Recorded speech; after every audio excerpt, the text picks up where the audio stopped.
genre, mais l'artiste en panne d'inspiration qui part s'isoler, c'est un cliché.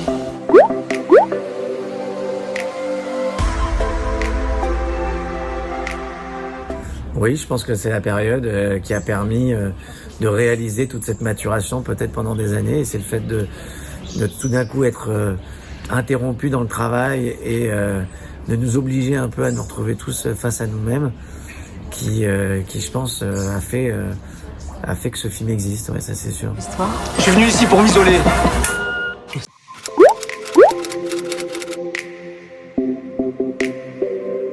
C'est un film personnel qui n'est pas une autobiographie, qui est une fiction, mais c'est un film qui est personnel mais pas beaucoup plus que tous mes autres films que j'ai pu faire, Les Petits Mouchoirs et la suite sont des films aussi très personnels, Rock'n'Roll aussi.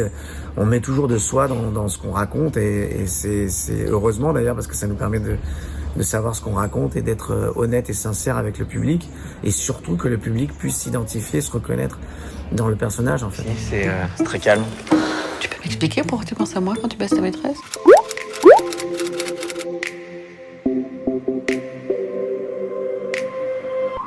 Le scénario. Elles ont adoré l'histoire, elles ont adoré les personnages qu'elles avaient à jouer et j'ai pas eu à les convaincre vraiment. C'est la lecture du scénario qui leur a donné très envie de faire partie de l'aventure. T'es pas encore couché? Bah non, il fait même pas nuit. Voilà, maintenant il fait nuit.